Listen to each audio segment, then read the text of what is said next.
Hello, NAFI members and flight instructors. This is John Niehaus, Director of Program Development for the National Association of Flight Instructors, welcoming you back to another episode of the NAFI More Right Rudder podcast, the podcast for flight instructors on the go. And today, I hope you all had a good holiday. I hope you all had a good new year.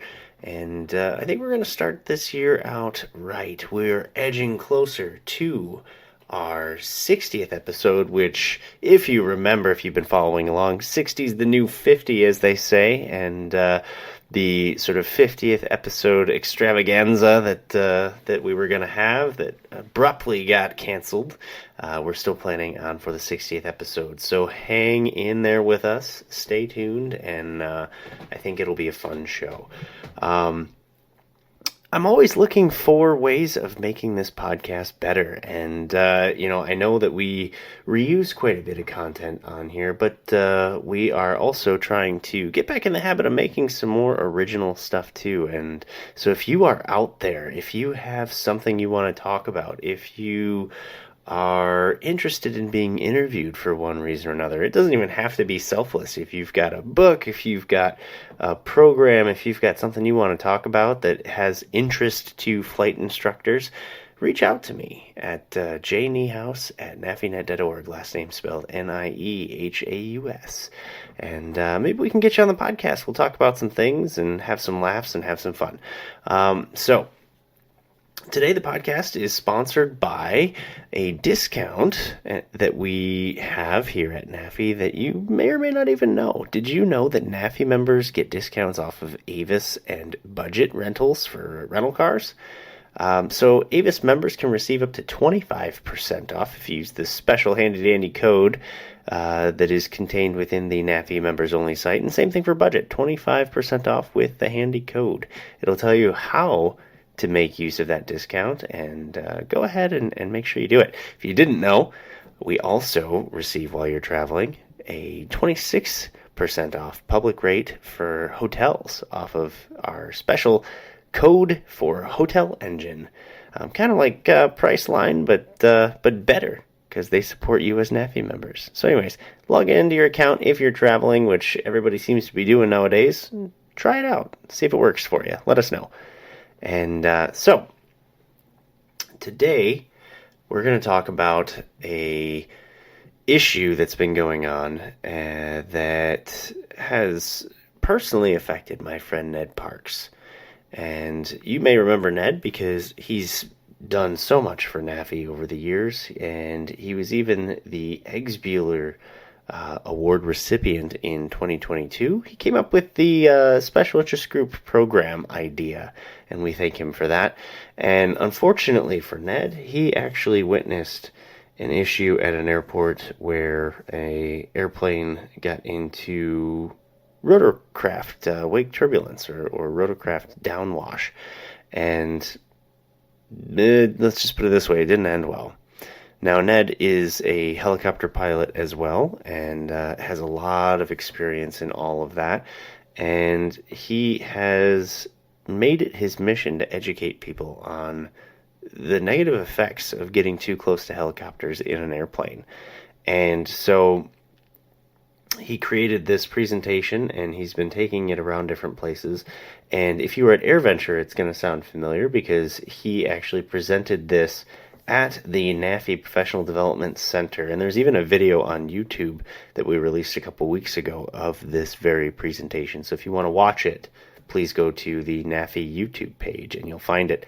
He also did it, I think, at HAI in 2022. And it's a fantastic presentation. If you've seen it once, I encourage you to see it again or listen to it again, because the information here cannot be stated too emphatically. It's just so important. I think we've all seen the video of the Cirrus that flies into ground effect and then hits the turbulence from a helicopter that I think had just taken off or done a touch and go or something like that. And if you haven't seen it, it's not hard to find. But the after effects are pretty disastrous. So it's definitely something that we need to respect as pilots, and as flight instructors, we really need to understand it so that we can teach it to our students so that they don't find themselves in this issue. So without any ado, we will start the presentation from Ned Parks, and it is Caution, Helicopter Wake Turbulence.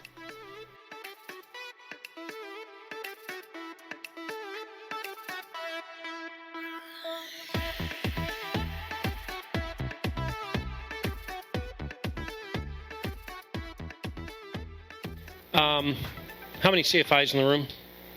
Okay. How many DPEs in the room? One DP. Okay. I'm going to check in with you later, Andrew, and kind of bring this full spectrum. So I'm from Akron, Ohio. Been flying helicopters a long time, been flying airplanes a long time. And this has become an incredibly important topic that we're trying to get out. So I'll give you my email at the end of the presentation. Feel free to take a picture of it, reach out to me. I'll do this presentation for your pilots group wherever on Zoom. If I can get to you, I will. But if I can't, I'll be glad to do it on Zoom. So we're just trying to get the word out. So I'm going to take some liberties, and I just want you to roll with me for just a little bit. We're going to combine some terms, and I'll tell you why we're doing it this way. So here's a term that many of you are probably familiar with, rotor downwash. And we say, the helicopter's at a hover. Obviously, the air's moving down, creates downwash. Then what happens to it? It just disappear? Does it go somewhere? So what happens to it? Somebody take a guess. What happens to this air? The helicopter's at a hover. You don't have to know all about helicopter aerodynamics. I'm not going to get out say it, Jeffrey. Yeah, it bounces off the ground and it moves outward. And you're going to see it moves outward a lot farther than you think it does. And so when we talk about downwash, it is connected to the aircraft either at a hover or extremely slow hover taxi. And just a couple of other terms here. Hover is stationary. Hover taxi is moving forward. Air taxi is when the aircraft is a lot higher. You'll sometimes hear a controller say air taxi, and they'll go up above 10 to 15 feet, and they'll move kind of rapidly from one side of the airfield to the other. We're going to keep this right now at hover or hover taxi. The other thing I want you to be aware of, when we bring a helicopter to a hover, and we are in hover taxi, we are in full flight. And I say that because, and some of you go, well, yeah, but if your brain is only in the fixed wing world and you think of the word taxi, you're not in any flight at all. So you're not thinking about vortices, you're not thinking about aerodynamics. All you're thinking about is staying on the center line, because if you don't, the instructor is going to whack you in the head, and you're thinking about, where do I have the yoke? Because the winds are coming out of here, they're coming out of there, and I got to turn this way, I got to push it forward. And we're not thinking about flight because it's not. When we bring a helicopter to a hover, we are in full flight. We're in full flight. Now, here is the technical term, rotorcraft wake vortices. And rotorcraft wake vortices are generally associated, according to the FAA and technical manuals, when the aircraft is above ETL, effective translational lift. Basically, here's the real simple part of this. When the aircraft gets somewhere between 16 and 20 knots, depending upon the airframe, somewhere in that vicinity, it becomes much more efficient in its aerodynamic ability to fly. It requires less power. And what happens is your downwash stops, but your wake vortices that trail behind the helicopter begin to happen. And this is where, for an enormous amount of the community, this is lost in our heads. Paul just said it, hadn't thought about it. I can't begin to tell you the number of people that I've talked to who've gone, yeah, I guess so. I just never really thought about it, because we've never really taught it. We've never really done much with it.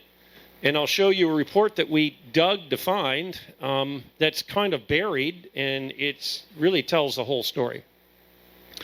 Now, the problem with the term wake vortices is if I were to be a controller and get up there and say, caution wake vortices, I'd have every pilot looking at each other going, what rules he talking about?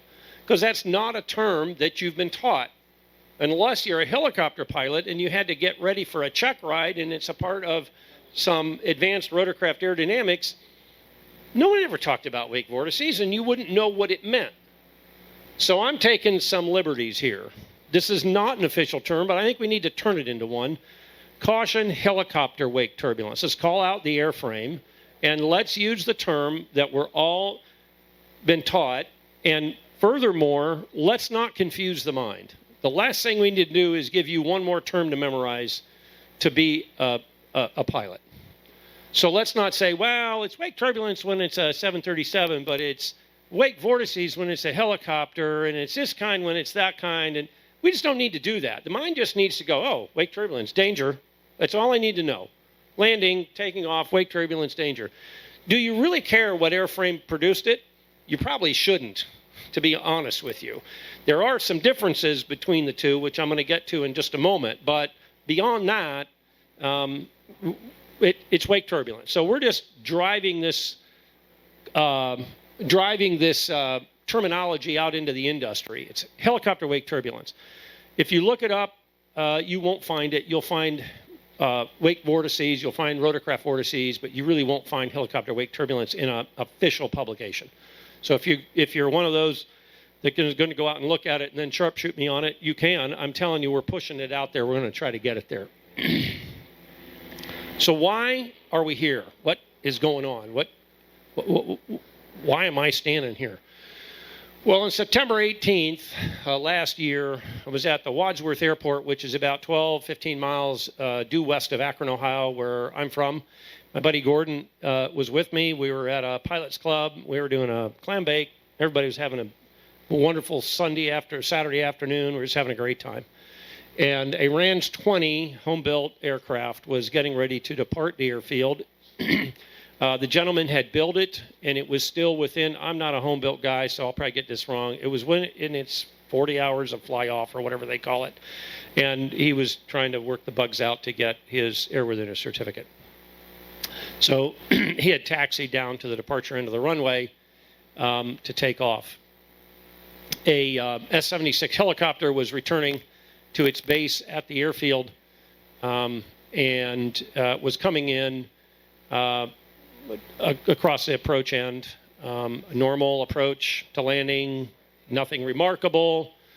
The pilot in the RANS 20 called out to the S-76 and said, hey, can you sidestep the runway? I'm in a hurry to take off. We don't know to this day why he was in a hurry. It was a beautiful day.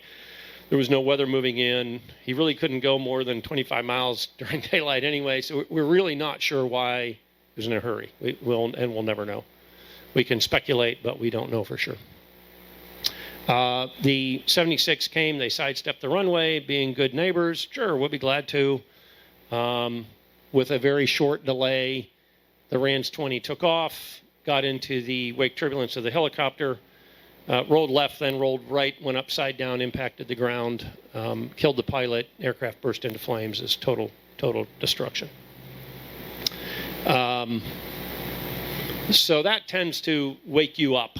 And when you've been in this industry as long as I have, we all kind of stood around and talked to everybody. And the next day, Gordon talked to the NTSB and the FAA, and it's like everybody was going, never even thought about it, right? Never even thought about it. And you'll know why in just a minute.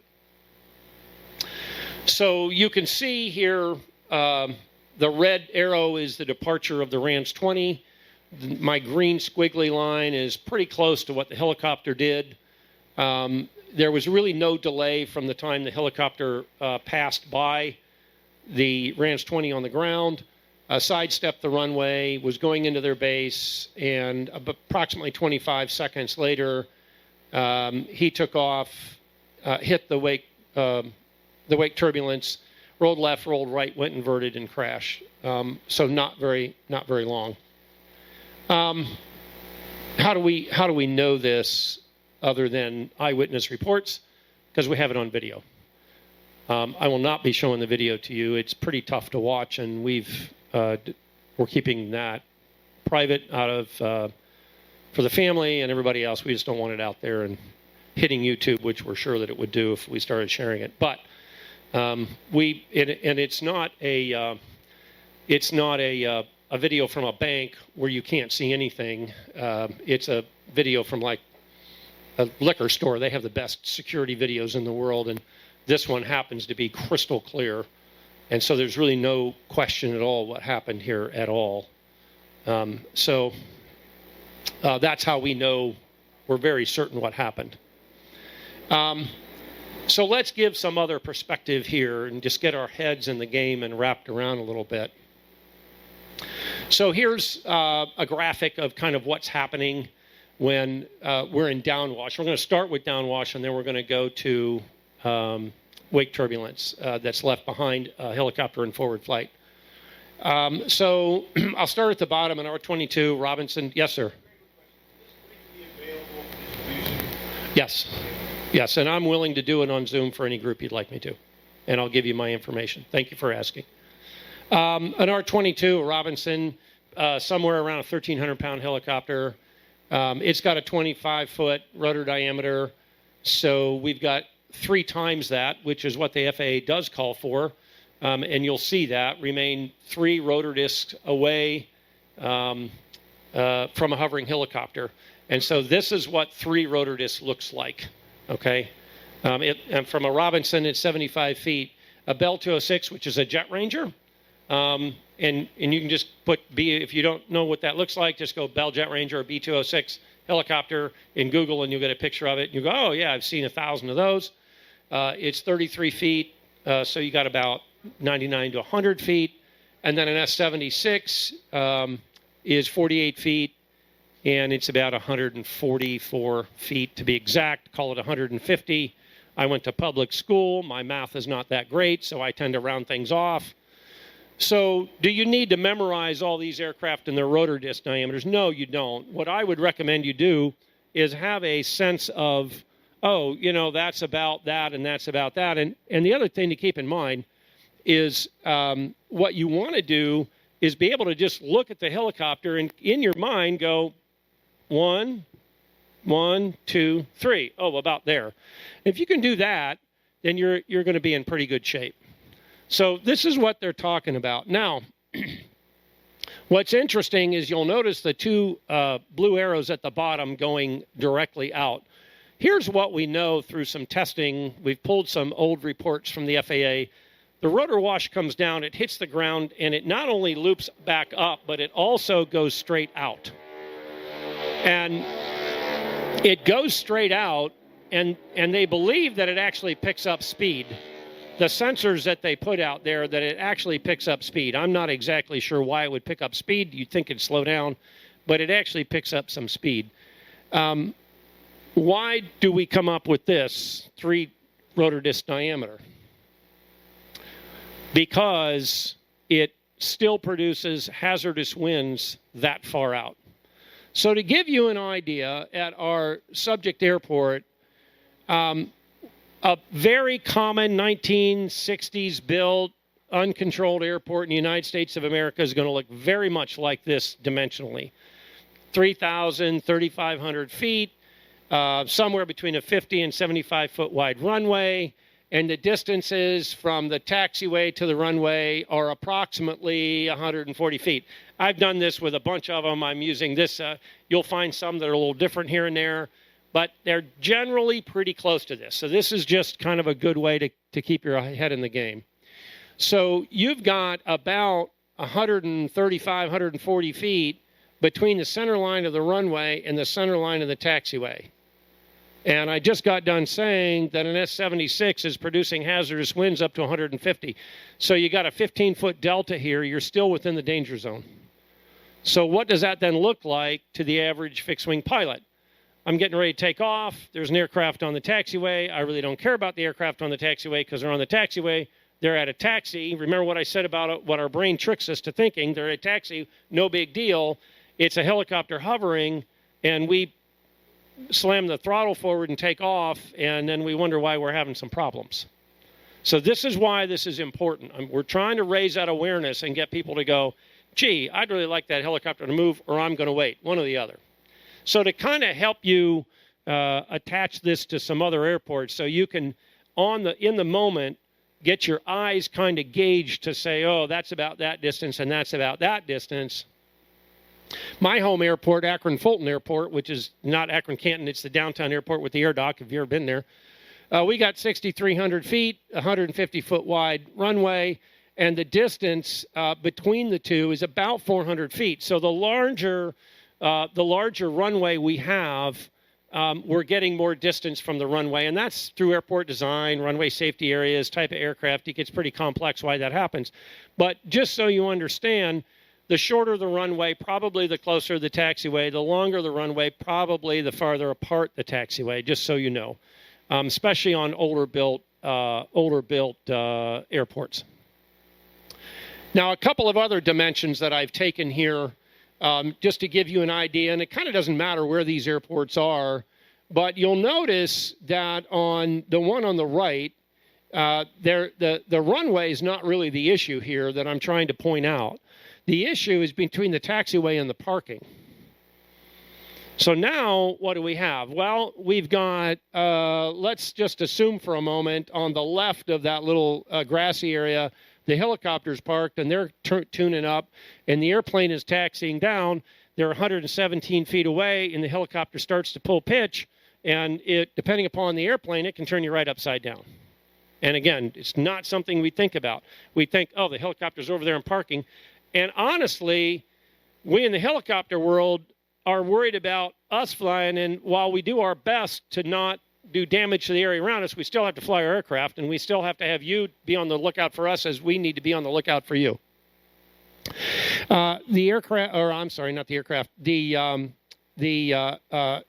airport on the left is about 275 feet, and I believe that's Chandler, Arizona, if I'm not mistaken.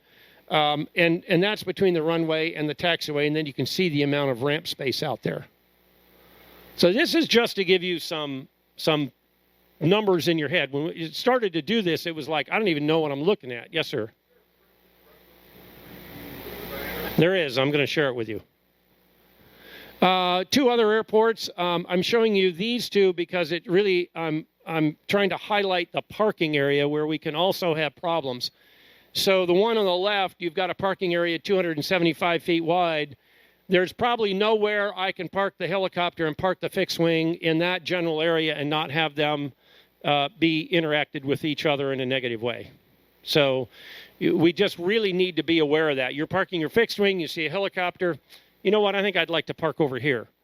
I can tell you, ferrying helicopters all over the country, I try very hard to pick an airport that has a fuel truck, because I'm aware of this, and I want to stay away from everything and everybody. So I'm looking for a place that has a fuel truck so I can park as far away as I can. They can bring the fuel to me. I don't have to go to them, because there's a whole nother issue with that, which I'll share in just a second. Okay, the 3 rotor disc diameter, when the aircraft is at a stationary hover or at a slow taxi, stay away from it. That's what you're looking for.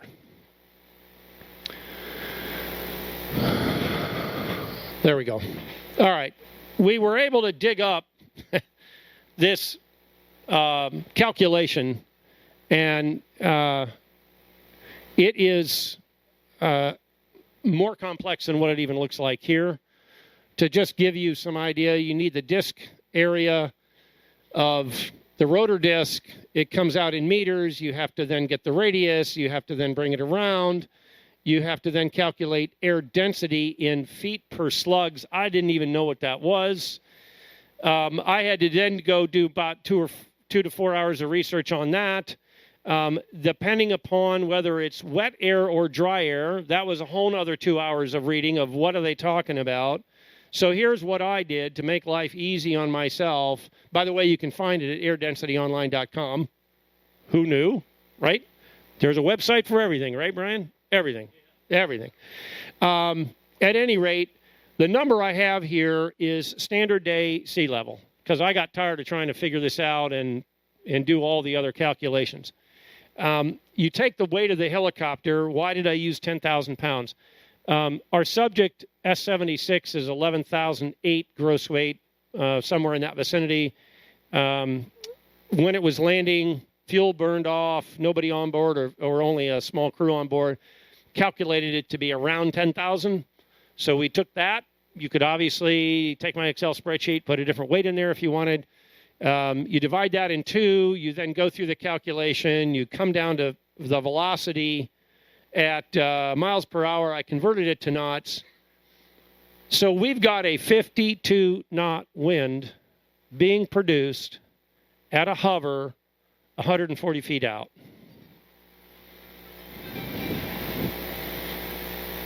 If your Cub was on the ramp today, or your 172, and you were drinking coffee, and someone said, there's a storm coming in, they got 50 knot winds, you'd be rear ends at elbows trying to get that thing tied down or in a hangar.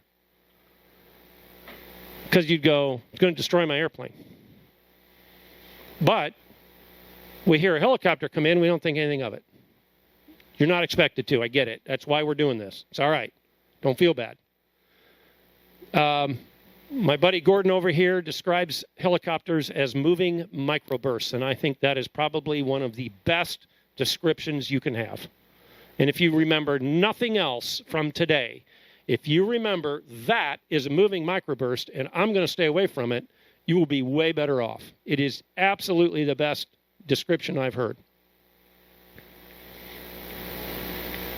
Brian, help me. Oh, it's up there. So I thought. Oh, there we go. Okay, thanks. So anyway, dug up this chart, which is basically my Excel spreadsheet in chart format. Supports it. Obviously, you can see what's going on at the 35-foot, 40-foot area, you know, depending upon the aircraft you're talking about here. You've got some pretty high velocities and distance out, but all the way out, we're still doing it at 100 feet, we're still doing over 50. That's your red dotted line there. It is bad news. It is bad news. So here's what we've talked about, and we've done a pretty good job talking about this. This sign over here, you've seen all over the place. In fact, we've seen it so much, we're all numb to it. We ignore it. We just go, yeah, whatever. Those noisy traffic pattern hogging jerks that make all this noise and dust and, you know, oh my gosh, you got to be kidding me. I'm just going to ignore it. Because we get numb to it. We see it all the time. It's kind of like the stop sign close to your house and you blow right through it. Oh, geez, I knew it was there. And I just was thinking about something else, right? And we've seen this sort of thing, and those of us in the helicopter world understand this from a lot of different perspectives. From flying it, we don't want to get into brownout, but more importantly to you and to the rest of us from a ground-based standpoint, what I don't want to do is sandblast all the cars in the parking lot next to the helipad, which can happen. I don't want to do damage to somebody or something. I don't want the lid off my trash can that you've left there to fly off and go through the front window of the FBO or hit somebody in the head or whatever. I don't want to be the Chinook landing and hit the porta potties and treat them like dominoes and knock them all over. That's a true story. No, I was not flying it. Here's where I'd like to stop and call on my one DP in the room. Andrew, obviously, when you give an examination, private, commercial, probably every examination, you talk about wake turbulence, yeah? Yeah. And I don't mean to put you on the spot, but it's generally in conjunction with where's the aircraft land, where do you land, where's the aircraft take off, where do you take off? Right. Nothing about helicopters. I don't know. Andrew's probably the 50th DP I've asked this, and I've got exactly the same answer, which is fine. I get it. Here's what my ask is of you. Go back and tell the instructors that send you students, make them read this and then ask them about it. Raise the awareness. I don't expect examiners to jackpot somebody who's never been taught this because there's too many people out there it's never been taught. But we need to start having this conversation. We need to start having it. I know the DP that we use in our area, I brought this to his attention. He said, "No, I don't think I've even had this conversation ever with anybody." And he's been a DP for 20 years. I don't know how many thousands of check rides he's done. It's just not something that we talk about. Okay, here's the part that's not talked about. This is what it looks like in forward flight. These are coming back off the left and right side of the rotor disc as the aircraft is in forward flight. And I'm going to show you some things in here to show you just how violent these are, and they are violent. We dug up this FAA report. It was produced in 1996. The number's up there. I'm certainly glad to share it with you. You can go pull it up on your own. It's the final report. Flight test investigation of rotorcraft wake vortices again. That's why I'm trying to change it to wake turbulence in forward flight.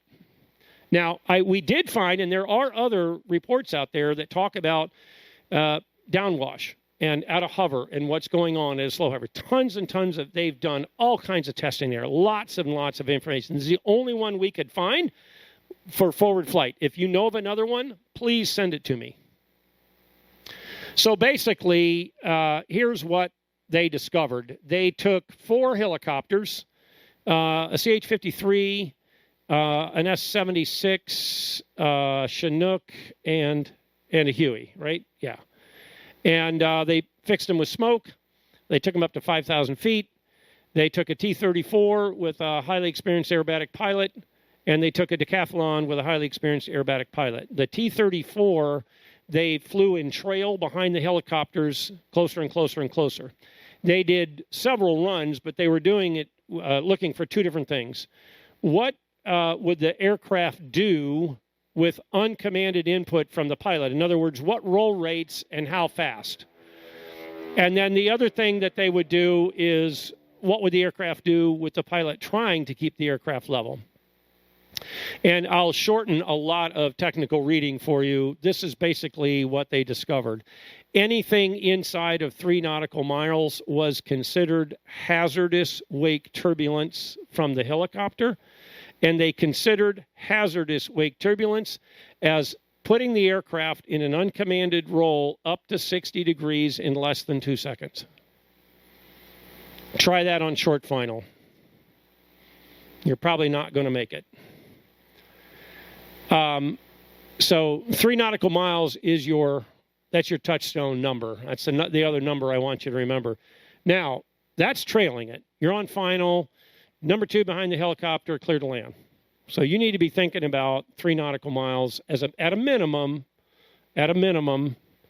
Now, what did they do with the decathlon? They actually flew it 90 degrees crossways behind the helicopter to see what would happen. At a half mile, the decathlon experienced something that the pilot could only describe as wing flutter or flap. He said the wing actually started to act like a bird. He said it was so violent that he bailed out of the maneuver and said, "Yeah, I'm not doing that again." These are test pilots. These guys do this stuff for breakfast. He said, "Yeah, no, I don't think so." So flying it crossways was even worse.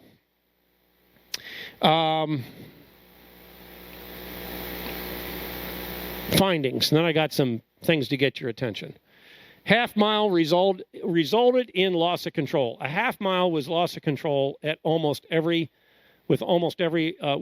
helicopter and every probe. A half mile was loss of control, period. So that's just a half mile. About February, I was giving some instrument instruction to a student at night. It was one of those nights that was just dead air. It was perfect. It was absolutely perfect. We were working the ILS at Youngstown Airport to runway 32. There was a EC-145, which is a single rotor EMS helicopter, and they were doing the exact same thing. And I actually asked the controller, "Can you put me behind them?" And I was watching them on ADS-B, and we were 5 miles, and then I got us up to 4. That's as close as I was willing to get.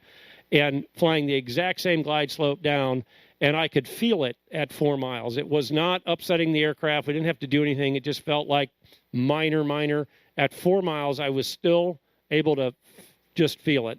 and that's as close as I was going to get. The decathlon experienced shudder or flapping of the wings. The advancing blade leaves more turbulence than the retreating blade. For fixed-wing folks, you've got blades coming in a circle. You're moving forward. The one coming forward with you is the advancing blade. The one retreating is the retreating blade. Try not to turn this into a huge aerodynamic lesson here. But they know that it leaves more turbulence than the retreating blade. Does that mean anything to you operationally? Not really. Vortex separation increase in descending flight and decreases in climbing flight. This is very interesting to me. As the helicopter is descending, the vortexes actually separate and get wider, and when it's climbing, they actually come together. When they come together, they're going to get much more violent, which I think is interesting. Forward flight separation, minimum 3 nautical miles and a minimum of 105 seconds. And at a hover, a minimum of 3 rotor discs at a hover. All right, I've got some videos to show you. This, sure. You bet. This is a gentleman that was taking off from an airport in the UK, an R-44. So you got a 172 at what, 23, 24, 2,500 pounds, somewhere in that vicinity. R-44 is probably 2,000, 2,300 pounds. I have no idea, but pretty close to that. The Robinson took off crossways or across the runway. They were cleared, and this gentleman took off behind them. A couple things I want you to pay attention to. This is a GoPro camera inside the cockpit. You'll hear him talking with his co-pilot. And you'll see him put in full left aileron to keep the aircraft upright. And then you'll see the video play again, and I want you to pay attention not only to that, but try to pay attention to the VSI. You can see it. It's not super clear, but it's clear enough.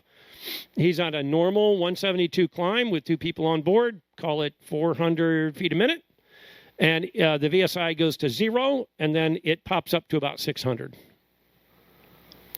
Even though the wake turbulence here was a non-event, it reminded me that I always have to be vigilant, as the amount of control input to correct for the turbulence from an R-44 crossing the runway was quite significant.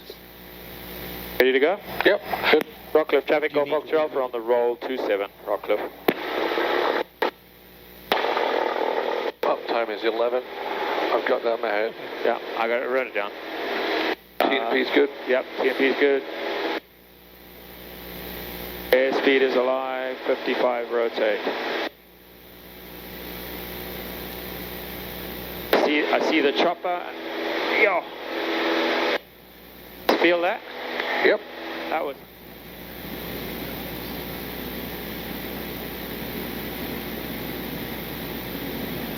There was a VSI coming up to about 600. You see the speed at which that went up. And that's a trailing instrument, by the way. That was full lock with the bloody ailerons. Okay, 20 degree right.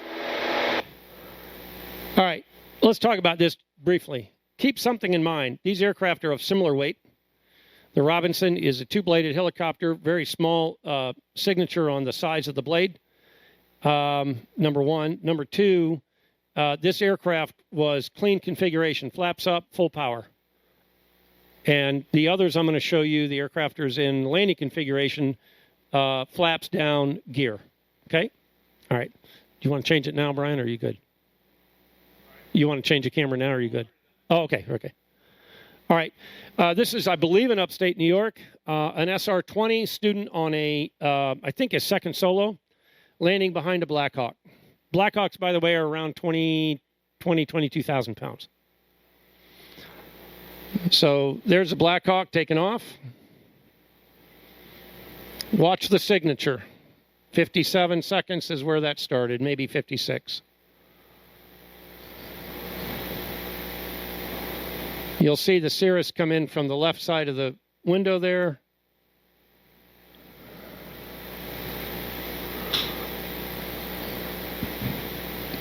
Here he comes.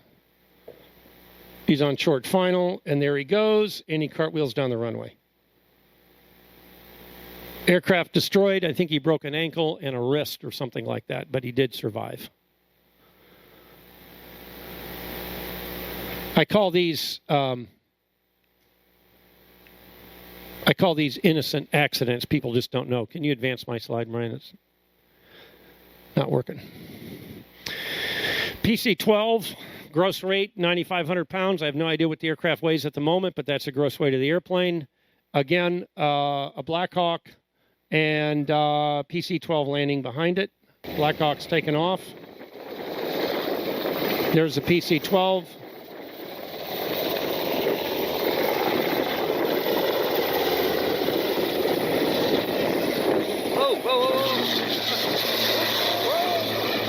You caught the... Okay. Interesting. And this one has made the rounds on YouTube. Maybe some of you have seen it. It was just north of LA back in January. The timestamp is up there in the upper left-hand corner. So it's showing 09 on the seconds. This is a Huey, I think from Cal Fire is what it looks like to me. He's coming in landing.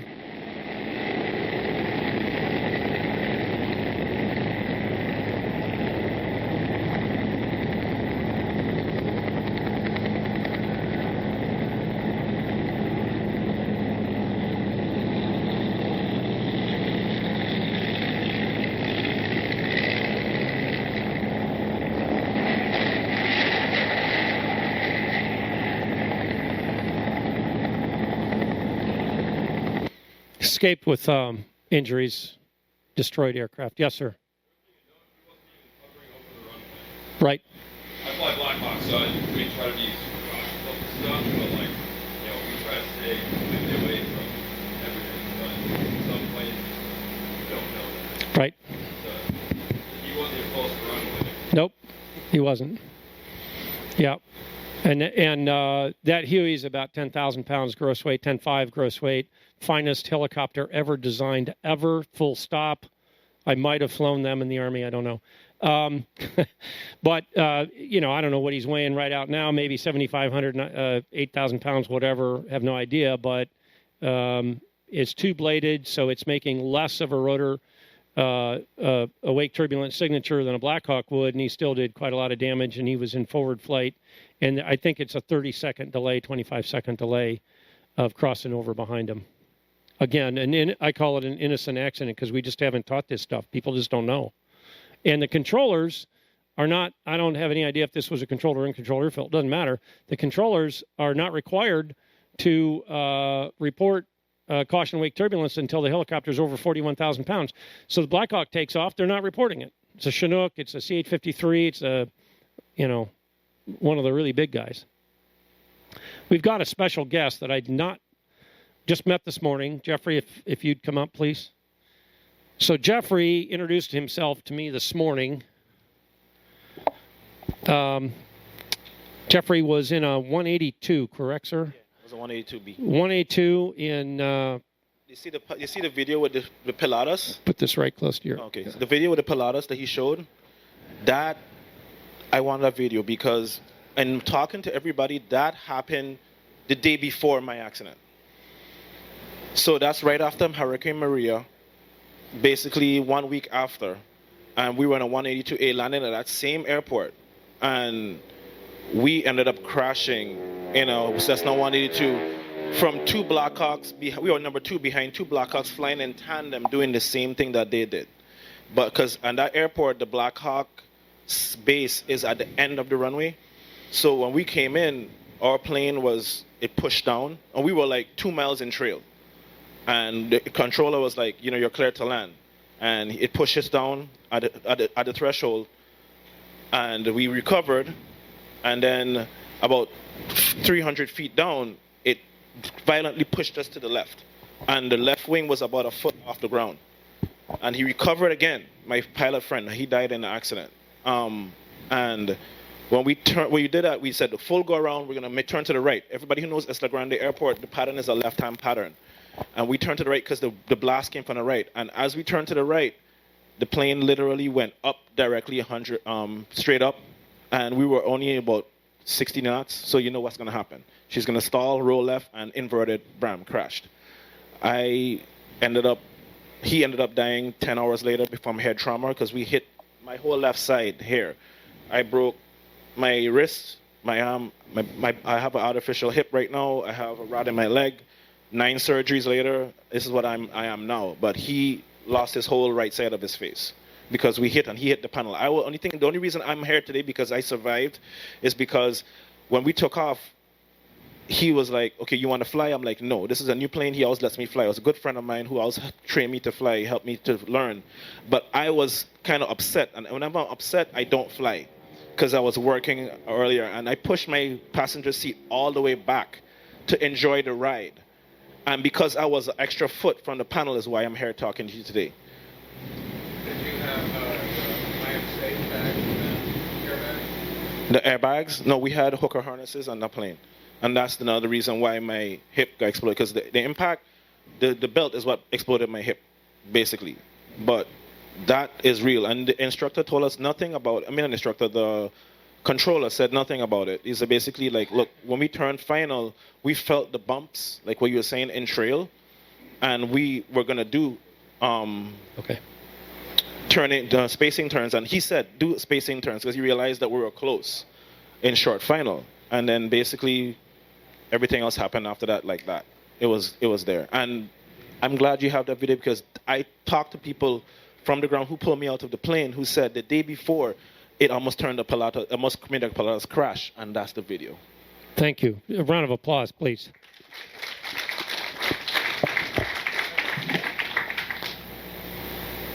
Just a couple of takeaways and things you can share with your friends, okay?